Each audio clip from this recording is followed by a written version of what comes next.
बात करेंगे हमारा source of energy and with this we will be ending with our physics. ठीक, that is for serious NDA and CAPF के लिए हमारा हो गया। इससे ज़्यादा में नहीं पढ़ना है साइंस और specially physics. Okay, so let's start with the chapter जिसका नाम है सोर्सेस ऑफ एनर्जी। एनर्जी के सोर्सेस। अभी तक हमने जिस एनर्जी के बारे में बात की थी उसके सोर्सेस के बारे में बात करेंगे कि वो कहाँ से आती है, जनरेट कैसे होती है, एक्सेट्रा एक्सेट्रा। ठीक, तो बता रहे कि in class 9th we learn that the total energy during a physical या फिर केमिकल प्रोसेस इज कंजर्व्ड, मतलब कि संरक्षित रहती है। ठीक, so why then do we hear so much about the energy crisis, कि भाई अगर कंजर्व भी रहती है तो हम एनर्जी क्राइसिस क्यों सुन रहे हैं। तो ऐसे ही रहेगा कि भाई चलो ठीक है, आज हमने काम किया, एनर्जी कहीं ना कहीं कंजर्व हो गई, उसको फिर इस्तेमाल कर लूंगा, फिर कंजर्व हो गई, बट फिर ये एनर्जी क्राइसिस क्यों। तो फिर ये नेक्स्ट क्वेश्चन पूछता है कि if energy can neither be created, अगर एनर्जी बनाई नहीं जा सकती और डिस्ट्रॉय भी नहीं की जा सकती, we should have no worries, तो हमें चिंता नहीं करनी चाहिए भाई। We should be able to perform endless activities without thinking about energy resources. अब हमें पता है कि अगर एनर्जी खत्म नहीं होती, ना ही बनाई जा सकती है, तो we should not disturb ourselves. हमें जितना एनर्जी कंज्यूम करना है करेंगे, उसके बाद हम रुक जाएंगे, कोई फर्क नहीं पड़ता। खैर, सो दिस रिडल, रिडल मतलब पहेली, ठीक है। So this riddle can be solved if we recall what else we learned about energy. ठीक है, so energy comes in different forms में आती है and one form can be converted to another, एक फॉर्म से दूसरे फॉर्म में बदल सकते हैं। For example, if we drop a plate height से, अगर हम किसी प्लेट को गिराएंगे तो आपको पता है अगर वो हाइट पे गई है तो उसमें कौन सी एनर्जी होगी, पोटेंशियल एनर्जी, यानी कि स्थितिज ऊर्जा। ठीक है, अभी ऊपर से जैसे हम छोड़ेंगे तो उसकी पोटेंशियल एनर्जी क्या होगी, डिक्रीज होगी, किसमें कन्वर्ट होगी, काइनेटिक एनर्जी में, दैट इज योर गतिज ऊर्जा में। ठीक, फर्स्ट डन। तो if we light a candle, अगर हम किसी मोमबत्ती को जलाते हैं तो क्या होगा, the process is highly exothermic है, so that the chemical energy है जो किसकी, एक कैंडल की, in the wax is converted to heat energy में बदल जाती एंड लाइट एनर्जी में ऑन बर्निंग पे। तो ये बता रहा है कि अगर हमारा वैक्स यानी कि जो मोम जलता है तो क्या क्या देता है हमको, हीट में एनर्जी देता है और साथ साथ लाइट भी एनर्जी देता है। ठीक, तो बोलता है कि the total energy during a physical और chemical process remains the same, but suppose we consider the burning candle, अगर हम दोबारा से देखें चलती candle, can be somehow put together the, अगर हम जैसे कैंडल से हमें मिली थी आग और लाइट, तो अगर हम आग और लाइट कहीं से मिल रही वहां को अगर हम इकट्ठा करें तो क्या हम कैंडल बना सकते हैं, ऑब्वियसली नॉट। सो समझ रहे हो ना, एनर्जी यहाँ पे खत्म होती है। तो यही बता रहा है कि let us consider another example बताते हैं। तो we take 100 ml of water, मान लो 100 ml वाटर लिया हमने, टेम्परेचर उसका है 348 केल्विन या फिर 75 degree Celsius, and leave it in a room prepare, ऐसे रूम में छोड़ दिया जहाँ का टेम्परेचर कितना है, 25 डिग्री, यानी कि कम है। क्या होगा, तो is there any way of collecting all the heat lost to the environment and making the water hot once it has cooled down. देखते हैं आगे। तो in any example that we consider we will see that energy in the usable form is dissipated to the surroundings in less usable forms। तो usable form से हमारे surroundings में ये less usable forms में कन्वर्ट होती जाती है। Hence any source of energy we use, जो भी हम यूज करते हैं टू डू वर्क के लिए, consume and can not be use again, उसको हम दोबारा इस्तेमाल नहीं कर सकते। तो बात करते हैं अब हम सबसे पहले what is a good source of energy, का सबसे अच्छा सोर्स है क्या। तो what can then be consider a good source of energy. तो in our daily life use energy from various, हम क्या यूज करते हैं एनर्जी को वेरियस सोर्सेज से काम करने के लिए। ठीक, हम डीजल यूज करते हैं ट्रेन चलाने के लिए, we use electricity to light और स्ट्रीट लैम्प वगैरह, और एनर्जी टू और muscles to cycle food. Cycle चलाते हैं हम किससे, मसल एनर्जी हमें चाहिए वो हम किससे लेते हैं, फूड वगैरह से। ओके, बेसिक चीजें आप पढ़ लेना है तो कुछ है नहीं। The muscular energy for carrying out physical work, electrical energy running various applications, chemical energy for cooking food और रनिंग अ व्हीकल। ये कहाँ से आते हैं, कुछ नहीं, किसी न किसी सोर्स से आते हैं, स्रोत से आते हैं। ठीक है, so we need to know how do we select the source needed for obtaining the energy in its usable form.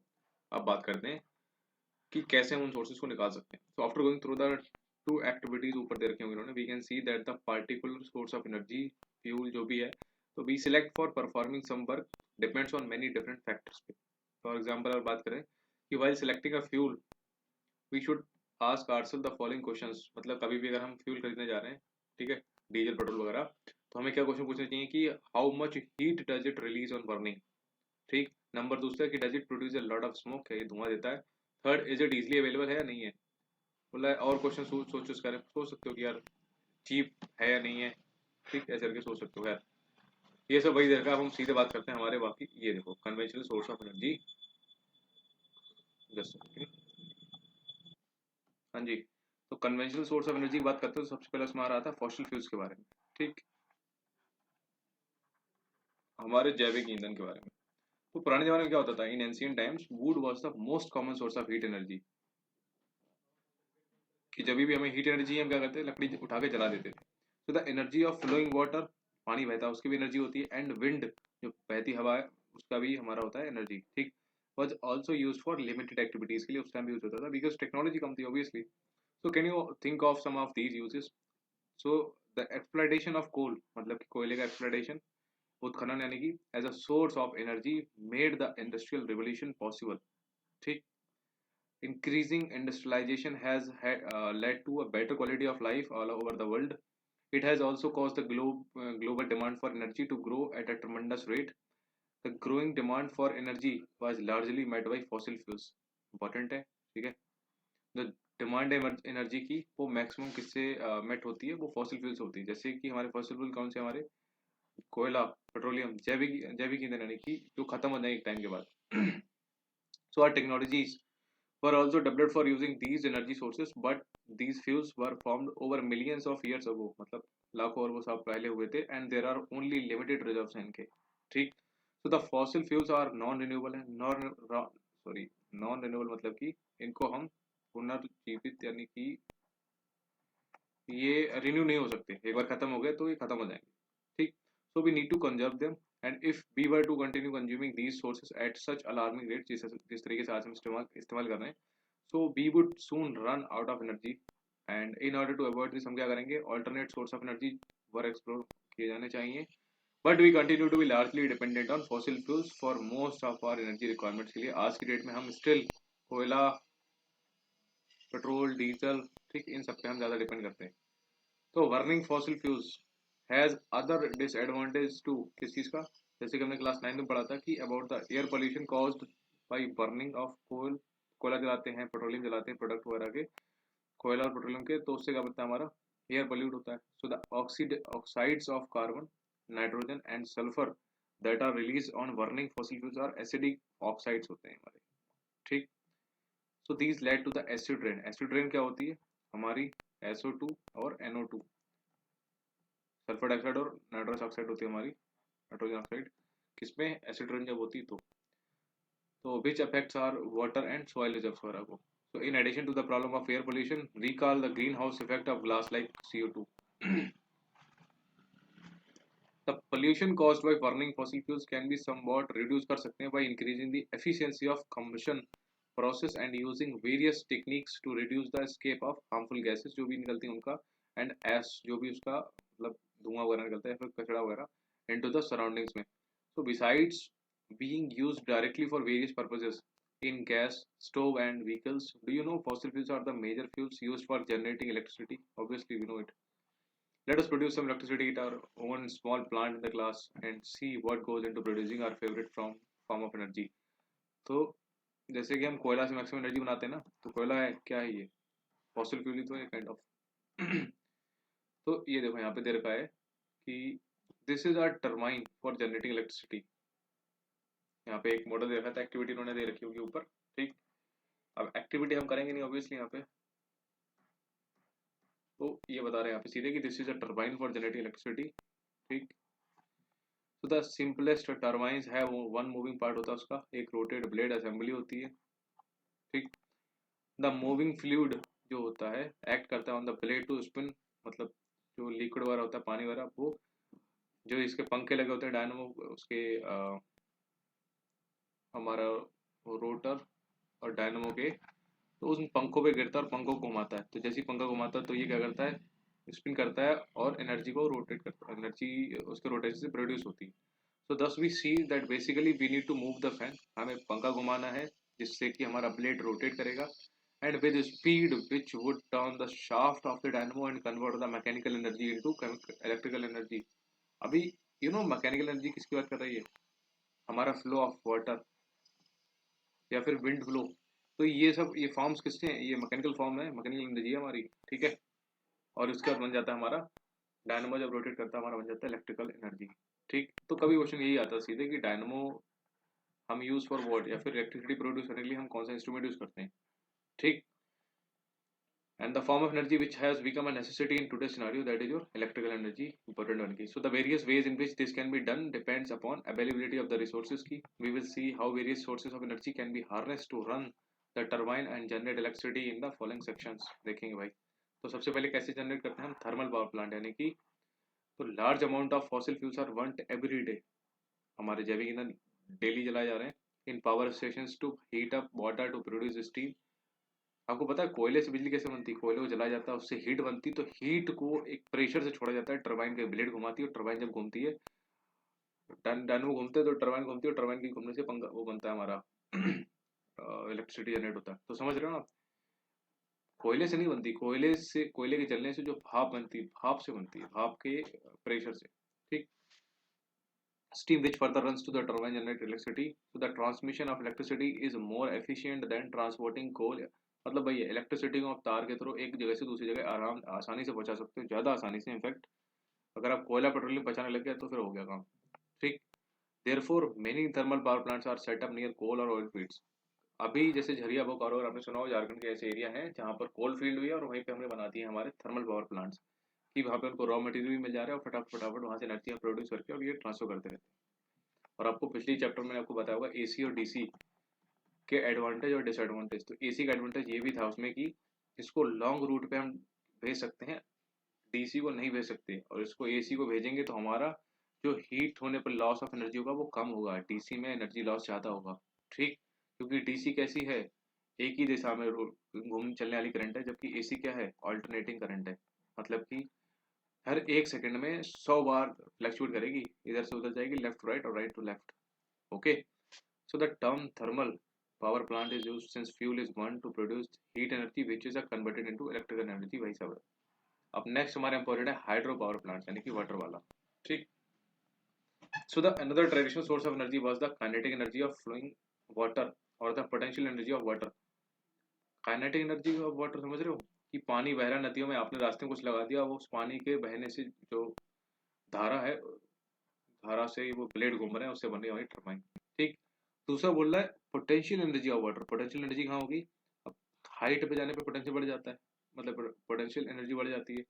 तो अगर हमने डैम बना दिया, उसमें पानी हमने ऐसे करके स्टोर कर दिया, और नीचे से फिर अगर हम छोड़ेंगे पानी को, तो यहाँ पे हमने ब्लेड लगा दिए, तो ये पानी स्पीड से निकलेगा और ब्लेड को घुमा देगा, डायनमो घूमेगा तो हमारा टरबाइन घुमा के इलेक्ट्रिसिटी बना देगा। तो वही बोलते हैं potential energy of water at height. ये क्वेश्चन पूछा गया है कहीं ना कहीं पीवाईक्यू में, कि ये डैम में जो स्टोर एनर्जी होती है ना पानी के, वो कौन सी एनर्जी होती है, काइनेटिक एनर्जी, पोटेंशियल एनर्जी, या फिर हाइड्रो एनर्जी, या फिर व्हाटएवर एग्जांपल्स, सॉरी ऑप्शंस। तो उसमें हमारा ऑप्शन सही रहेगा कौन सा, पोटेंशियल एनर्जी। क्यों, क्योंकि वो हाइट पे पानी है ना, इसलिए।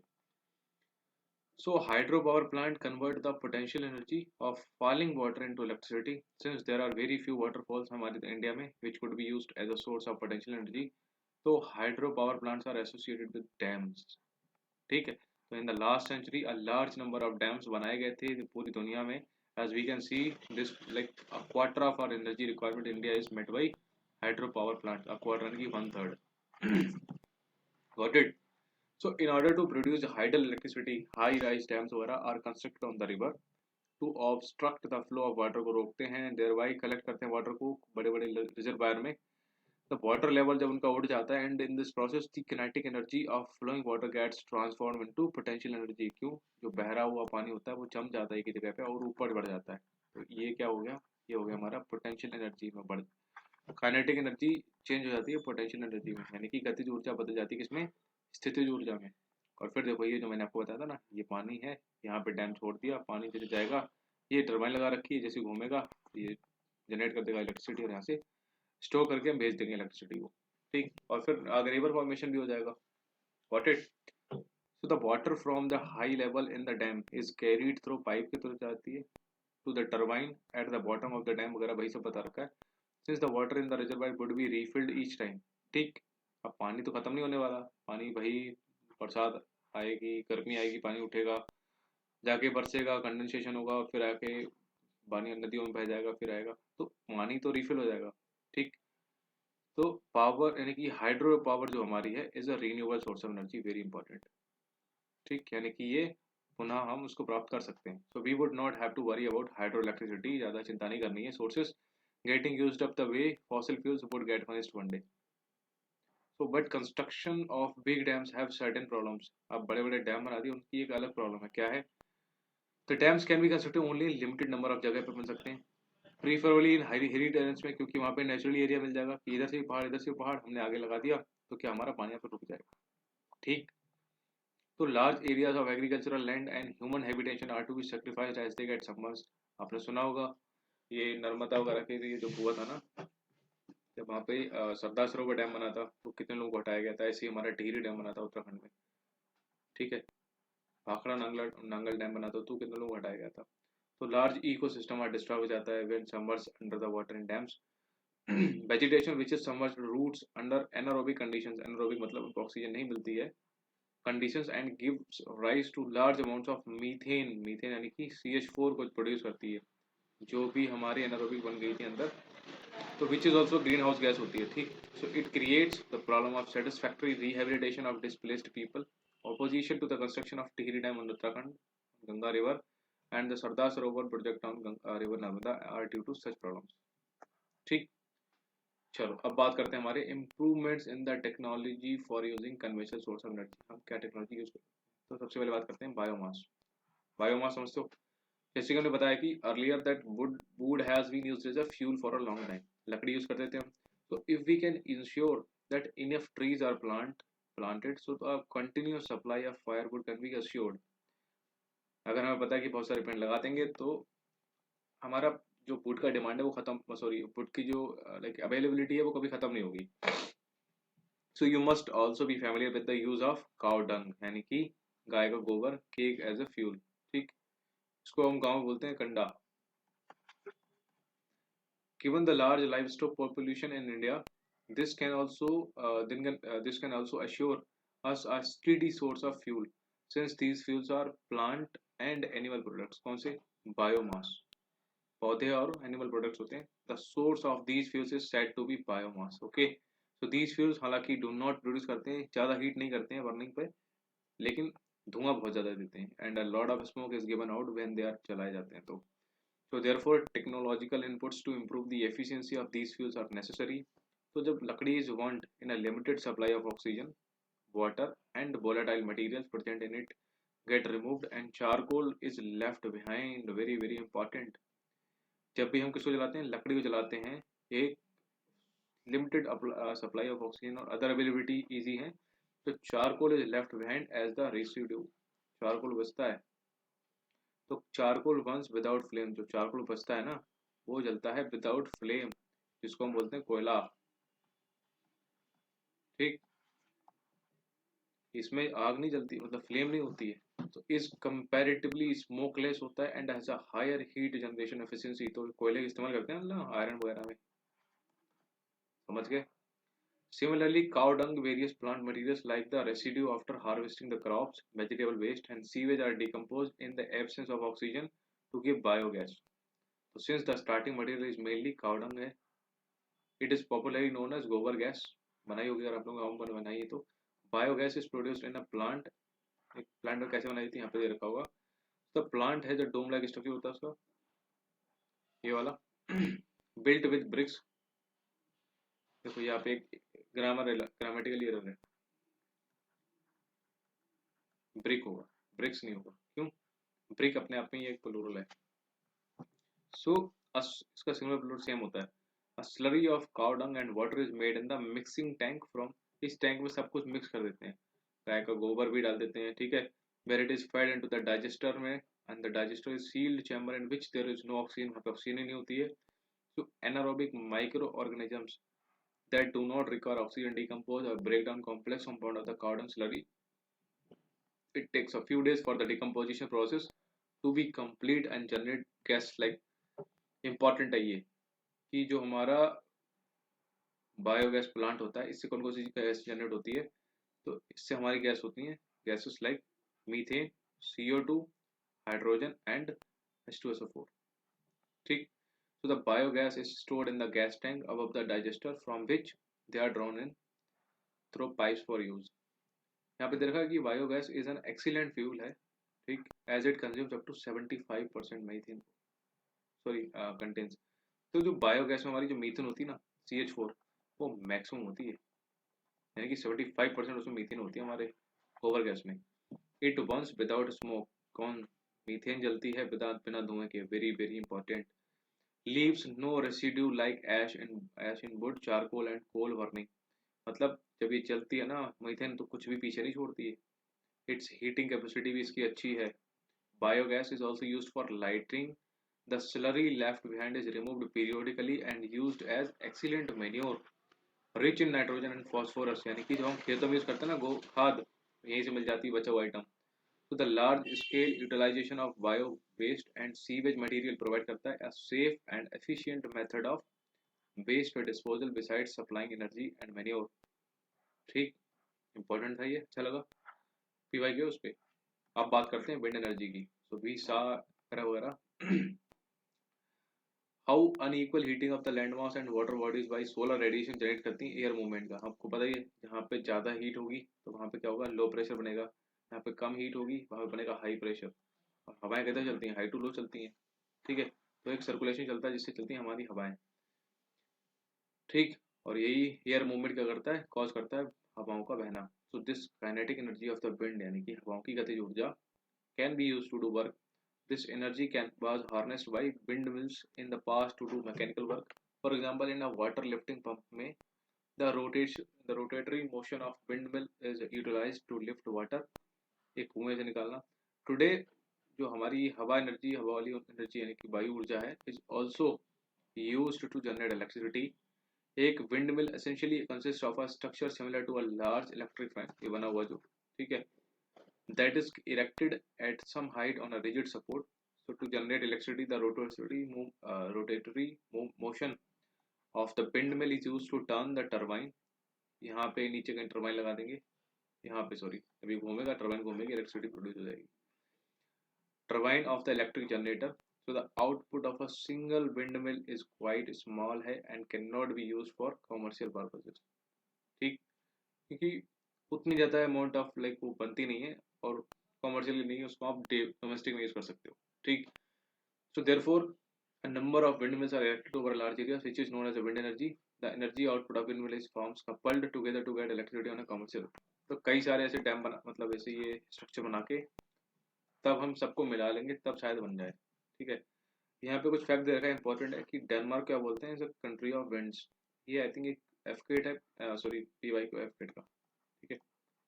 कंट्री ऑफ विंड्स कौन सा है, डेनमार्क। लेकिन more than 25% of the electricity needs are generated through a vast network of windmills. Denmark में 25% से ज़्यादा इलेक्ट्रिसिटी बनती है किससे, हमारे विंडमिल से। In terms of total output अगर बात करें तो Germany is on top. Germany सबसे ज़्यादा प्रोड्यूस करती है, इंडिया की रैंक है 5वीं, हम 5th नंबर पे प्रोड्यूस करते हैं electricity through windmill. Energy for the production of electricity, it is estimated that nearly 45,000 megawatt of electricity power can be generated if India's wind potential is fully exploited। जितनी भी हमारे पास like हमारे बीच वाला के इलाके हैं ना जहाँ पे बहुत तेज हवाएं चलती हैं, अगर उन सबको इस्तेमाल कर लिया जाए तो हम बना सकते हैं मैक्सिमम 45,000 मेगावाट। तो the largest wind energy form has been established, कहाँ बनी है, कन्याकुमारी तमिलनाडु में, और ये जनरेट करती है अराउंड 300 मेगावाट ऑफ इलेक्ट्रिसिटी, ठीक। तो विंड एनर्जी इज एन, यहाँ पे दे रखा होगा, खुल जा, एनवायरनमेंट फ्रेंडली भी है, efficient source of renewable energy भी है क्योंकि हवा कभी नहीं बंद होने वाली। It requires no recurring expenses for the production of electricity, but there are many limitations in harnessing wind energy. वो क्या है कि firstly wind energy form can be establish only at those places जहाँ पर विंड ब्लो करती है for a greater part of year, मतलब maximum time तक हवा चलती है। एंड द विंड स्पीड कितनी चाहिए, should also be higher than 15 kilometre पर घंटा, मतलब एक घंटे में 15 किलोमीटर की स्पीड होनी चाहिए मिनिमम, तब वहां पे लगा सकते हो। To maintain the required speed of the turbine, further more there should be some backup facilities like storage cells की, स्टोर कहाँ करेंगे, to take care of the energy needs during a period when there is no wind. Establishment of wind energy farms requires large area of land for a 1 megawatt generator, कितना चाहिए हमको, 2 hectare of जमीन चाहिए, The initial cost of establishment of the fan is farm is quite high. हालांकि since the tower and blades are exposed to the vigors of nature like हवा पानी सन storm वगैरह से साइक्लोन वगैरह से जो हमारे जो स्ट्रक्चर बनाएंगे ना उसमें जो पंखा लगाएंगे ब्लेड वो डिस्ट्रॉय हो सकते हैं ना उनको भी बचाना पड़ेगा तो they need a high level of maintenance भी चाहिए समझ गए। अब बात करते हैं हमारे ऑल्टरनेटिव या फिर non conventional source of energy. Second 25 minute तो हो गए यार, एक काम करते हैं इसी में खत्म कर लेते हैं, ज़्यादा टाइम नहीं लेंगे ठीक है। तो अल्टरनेटिव और non conventional source of energy बात करते हैं। तो with technological progress our demand for energy increases day by day, our lifestyles are also changing, so we use machines to do more and more activity वगैरह वगैरह। तो as our demand for energy increase हो रही, we need to look for more and more resources of energy। okay, we could develop the technology to use the available for known sources of energy more efficiently and also look to new sources of energy. Any new source of energy we seek to exploit would need a specific devices developed with that source in mind. We shall now look at some of the latest sources of energy that we seek to tap and the technology designed to capture and store energy from that source। तो वो सब बता रखा है, कोई बात नहीं। हम पढ़ते हैं सबसे पहले हमारी सोलर एनर्जी यानी कि सौर ऊर्जा के बारे में। So the sun has been radiating an enormous amount of energy at the present, मतलब 5 बिलियन साल पहले से लेके और 5 बिलियन साल आगे तक चलता रहेगा, ये तो खत्म होने वाला है नहीं। तो only a small part of solar energy कहाँ पहुँचती है, आउटर लेयर ऑफ अर्थ के एटमॉस्फेयर पहुँचती है and nearly half of it absorb while passing through the atmosphere से जब आते आते उसकी आधी खत्म हो जाती है and reaches and the rest reach at the earth के सरफेस पे। यहाँ पे कुछ देर का इंपॉर्टेंट चीज की India is lucky to receive solar energy for greater part of year. ठीक, it is estimated that during a year India receives the energy equivalent to more than 5000 trillion kilowatt घंटा under clear, यानी कि हमारा जब आसमान साफ होता है the daily average varies from 4 से 7 किलोवाट घंटा पर metre square. The solar energy reaching unit area at outer edge of earth atmosphere expose होती है perpendicularly to the rays of the sun at the average distance between the sun and the earth is known the solar constant, आपने सुना होगा। तो it is estimated to be approximately 1.4 kilo joule per second per square metre या फिर 1.4 kilowatt पर metre square बोल सकते हैं उसको। ठीक, अभी ये बता रहे हैं कि हम उसको कैसे हार्नेस कर सकते हैं, इन्होंने वो उसका दे रखा है। अब ब्लैक सरफेस ये बता रहे हैं कि ब्लैक कलर होता है वो सबसे ज्यादा हीट को ऑब्जॉर्व करता है। ठीक, black surface absorb more heat as compare to white और रिफ्लेक्टिंग सरफेस। किसी भी कलर में सबसे ज्यादा जो हीट को ऑब्जॉर्व करता है वो होता है ब्लैक कलर का। तो इन्होंने एक सोलर कुकर बनाया है। ठीक, इसमें क्या किया उन्होंने, ब्लैक कलर के अंदर शीट लगा दी है और उसको मिरर लगा देंगे, बंद करेंगे, जैसी धूप आएगी ब्लैक कलर सबसे ज्यादा ऑब्जॉर्व करेगा, इसके अंदर कुछ रख दिया आइटम चावल वगैरह, जल्दी पक जाएंगे बस। ठीक, अब हम बात करते हैं हमारा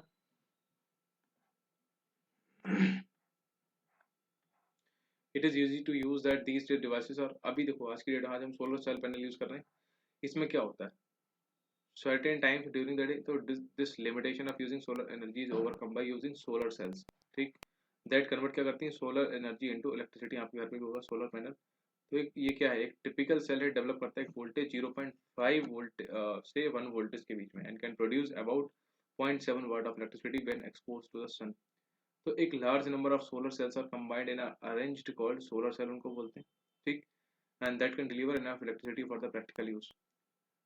Principal advantages associated with solar cells are that they have no moving parts, नहीं require little maintenance चाहिए work and work quite satisfactory without the use of focusing device। Another advantage क्या है is that they can be set up in remote and inaccessible hamlets or very sparsely inhabited area, मतलब कहीं भी use कर सकते हैं, ऐसे हो सकता है। अब इसको बनाया कैसे आता है, वेरी इंपॉर्टेंट इज दिस कि इसमें सिलिकॉन यूज होता है, silicon which is use for making solar cells. ठीक, जो एबंडेंट है नेचर में, but availability of the special grade silicon for making solar cell is limited है, so the entire process of manufacture is still very expensive. ठीक, silver किस लिए use होता है, सिलिकॉन एक ये है और एक सिलिकॉन ये है, एक ये है एक ये सिलिकॉन, इन दोनों को बीच में जो ऐड होता है ना, एडिंग करना है तो ये किससे करते हैं, ये करता है सिल्वर का बस। और ऐसे फिर एक सिल्वर होगा सिलिकॉन होगा फिर उसके बीच एक सिल्वर लगेगा, तो ऐसे करके पूरा पैनल बन जाता है, उसको हम बोलते हैं सोलर पैनल। ये पूरी कहानी वही दे रखी है, कुछ भी नहीं रखा, उसका इस्तेमाल दे रखा है, हम यूज करते हैं ट्रैफिक सिग्नल्स वगैरह में, टीवी रिलेटिव एक्सेट्रा एक्सेट्रा। हम समंदर से कैसे एनर्जी निकाल सकते हैं? सबसे पहले टाइडल एनर्जी। टाइड समझते हो आप, ज्वार भाटा। अब मैं आपको ऐसे समझा दूं, अगर ये हमारा अर्थ है, ये सूरज है, ये चांद है यानी कि मून, तो जब भी ये तीनों ग्रेविटेशन फोर्स से खींचते हैं एक दूसरे को, अर्थ को अपनी तरफ, तो अगर अर्थ ये है, तो सॉरी अर्थ ये है, मान लो मून इधर है और सन इधर है, अब ये दोनों एक ही डायरेक्शन में हो गए, तो ये दोनों इक्वल पुल लगाएंगे और अर्थ के पानी को खींच लेंगे, तो इससे क्या आएगा, यहाँ पर एक हाई टाइड आएगा, ठीक, और इधर आएगा नीप टाइड, क्योंकि पानी इधर से खिंचक मतलब चला आया हुआ। तो बस क्या होता है, टाइड में बस वही टाइड आया, हमने इकट्ठा कर लिया, फिर टाइड आया, पानी भर गया, हमने रोक लिया, टाइड वापस चला गया, तो पानी रुका हुआ है अभी, हमने यहाँ पे प्लेट लगा रखे, पानी पे छोड़ेंगे, ब्लेड चलेगा, इलेक्ट्रिसिटी जनरेट हो जाएगी, बस वही है। So due to the gravitation pull of mainly the moon on the spinning earth, the level of the water in the sea rise होता है और उठता है, सो गिरता है। If you live near the sea और ever to travel to some place near the sea, try and observe how the sea level changes during the day. This phenomena is called high and low tides, and the difference in sea levels gives us tidal energy. So tidal energy is harnessed by constructing a dam across a narrow opening to the sea. A turbine fix होती है इसके opening पे, dam के, converts tidal energy से जो electricity बनाती है। ठीक, अब बात करते हैं वेव एनर्जी। समुद्र में लहरें आपको पता है हमेशा उठती रहती हैं, तो similarly the kinetic energy produced by huge waves near the sea shore, shore मतलब समुद्र के किनारा, can be trapped in a similar manner to generate electricity. The waves are generated by strong winds blowing across the sea. So wave energy would be a viable proposition only where waves are very strong. यहाँ पे हैं. A wide variety of devices have been developed to trap wave energy for rotation of turbine and production of electricity. हो रहा है but उतना ज़्यादा है नहीं। ओशन की थर्मल एनर्जी क्या होती है? So water is at the surface of the sea, ocean heat होता है, ये समंदर मान लो, ऊपर वाला पानी है और ये नीचे वाला पानी, ऊपर वाला जल्दी गर्म हो जाएगा, नीचे वाला लेट गर्म होगा, या हो सकता है गर्म ही ना हो, तो यहाँ पे हो जाती है हमारी थर्मल एनर्जी, क्या होगी, तो the sun while the water in deeper section relatively, ये ठंडा है, ये गर्म पानी है, so this difference in temperature, हाँ जी, so this difference in temperature is exploited to obtain energy in ocean thermal energy, ठीक है, conversion plants, these plants can operate if the temperature difference between the water at the surface and water at depths to 2 kilometers 20 degree Celsius से है या फिर उससे ज़्यादा है, तो ये इंपॉर्टेंट है यहाँ पे, ओशन थर्मल एनर्जी के लिए हमारे लिए जो वाटर में जो टेम्परेचर डिफरेंस है ना 20 डिग्री सेल्सियस या उससे प्लस होना चाहिए, मोर होना चाहिए, ठीक। The warm surface water is use to boil a volatile liquid, जो अमोनिया लाइक अमोनिया जो भी है, vapors of the liquid are then used to run the turbine of generator, ठीक।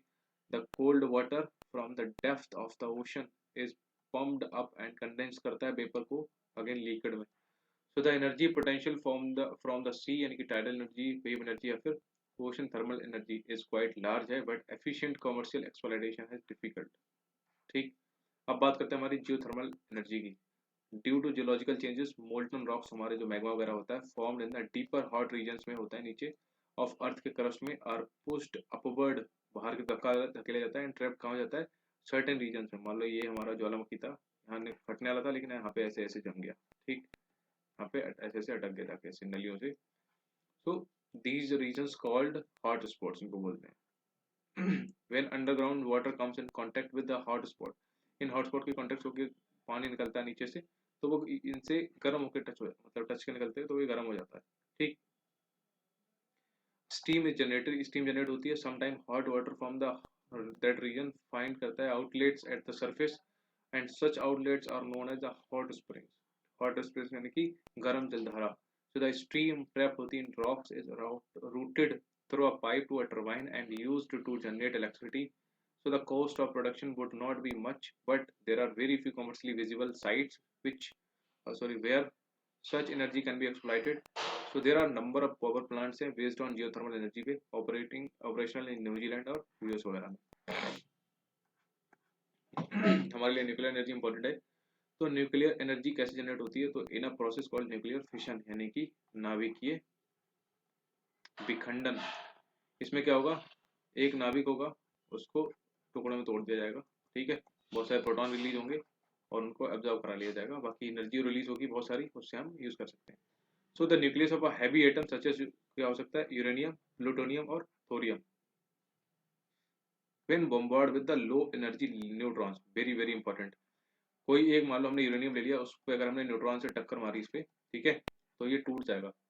Can be split apart from into lighter nuclei, छोटे छोटे दो nuclei में टूट जाएगा। So when this is done, a tremendous amount of energy is released, and if the mass of the original nucleus is just a little more than the sum of the masses of the individual products, इन दोनों से इसका जो मास होगा वो थोड़ा ज़्यादा होगा। क्यों? इन दोनों का कम क्यों होगा? क्योंकि जो बाकी मास है वो हो सकता है एनर्जी में कन्वर्ट हो गया है, ठीक है, हीट में।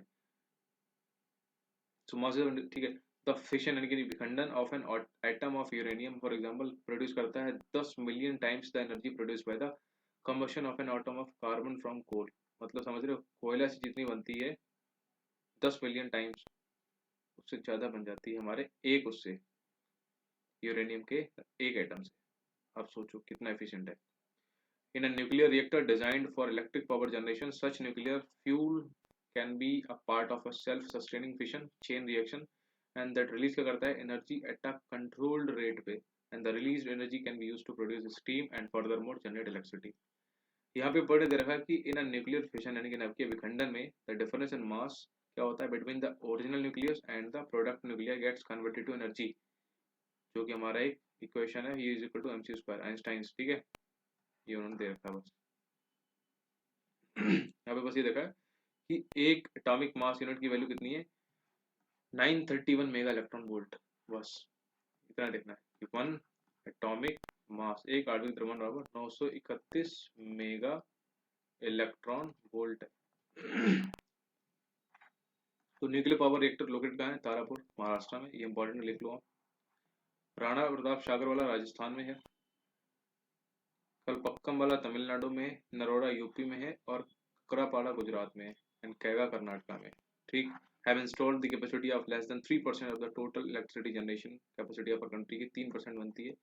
However, many industrialized countries are meeting more than 30% of their electrical power needs from nuclear fuel, ठीक। तो the major hazard of nuclear power generation की क्या है? इज द स्टोरेज है उसकी एंड डिस्पोजल ऑफ स्पेंट और used fuels.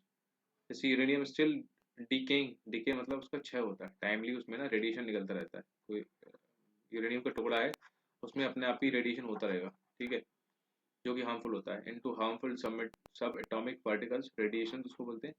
Improper nuclear waste storage and disposal result in environmental contamination, environment हमारा गंदा हो जाएगा।